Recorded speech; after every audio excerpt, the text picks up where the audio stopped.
Hello, I'm Brigantia Blackbird of Blackbird's Brew. Happy Tuesday and welcome back to Pagan Problems. This week we're going to touch on the subject of spiritual evolution. Because spiritual growth sounds fantastic, but the process is often quite difficult, especially if it involves us digging deep into our emotions, into our past, into all of those areas of the soul that we have kept shrouded in the dark and that we don't often think about. And that's usually the areas that we have to go directly to in order to evolve. Now, it's not that we object to this process in theory. Very seldom have I found that, even when we're talking about the difficult bits, as long as we're talking about the theory. But when it becomes reality, when it becomes practice, when it becomes this is the next step in the journey, that's when this becomes a real test of our resolve. Because real change isn't easy, it doesn't occur overnight. It involves consistent efforts and a lot of mundane, slow, day by day steps that don't feel like you're making very much progress when you're in the moment. And speaking of progress, it's challenging to measure it because there isn't usually anything that's objectively quantifiable to go by. And oftentimes, because you're reaching into those darker areas of your soul, there's a lot of emotional upset.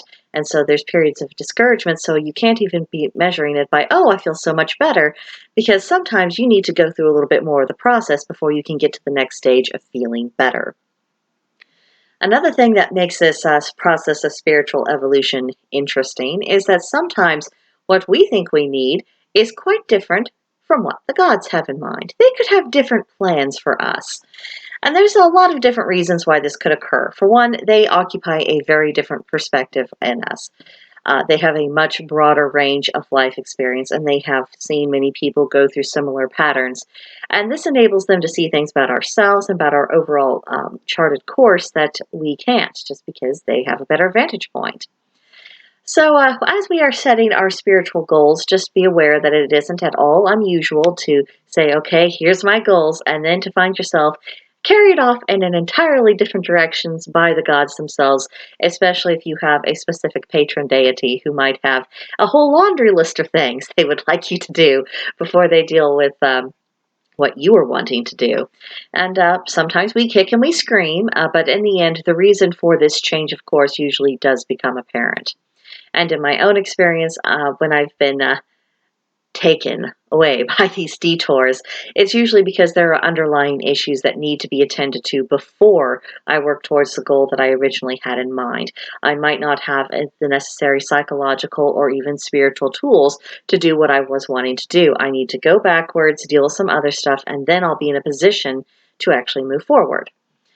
So it helps to make room for the unexpected, and also to keep in mind that none of us are a paint by numbers project with predictable results. We are human beings, and all of our oddities and contradictions, it has an effect. And that means we can't always forecast how things are going to go for ourselves or for how the rest of the world is going to respond to our efforts. So whatever we're wrestling with, if in that process we discover that we don't know ourselves as well as we thought we did, don't be alarmed, don't despair, don't be more upset than what you've got to be, because when we get to that point, that's usually a pretty good sign, because that means we're getting past our illusions and our own illusions that we have, particularly of ourselves. It's very important to get past that, because beyond those illusions is what's actually real. It's what's honest and true.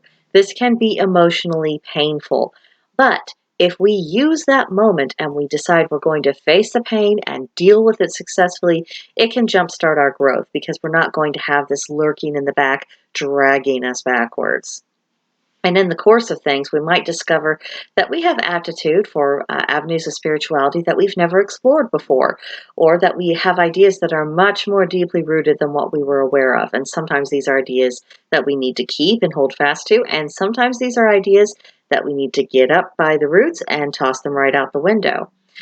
So it might take us longer to evolve and to grow the way we intended to, and that's if we are intended to evolve that way to begin with.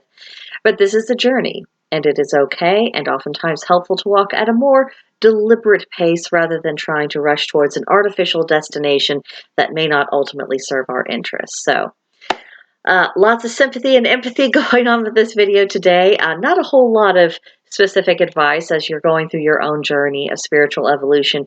I just want people to know that if things are going through a bit of a rough patch, you are by no means alone. This is all perfectly normal, and it's not a sign that you've gotten off on the wrong path. It just means you got some stuff that you got to sort out, and it's okay. And there's another community out here who's willing to, commiserate with you and to offer you encouragement as we all do the things we got to do. So, in that spirit, if you would like to discuss this matter a bit further, you are very welcome at Blackbird's Brew on Discord. There is a link to join in the description box below. Or you could leave a comment here and say whatever you like on the channel. And of course, as always, please like and subscribe, and I will see you in the next one. Bye.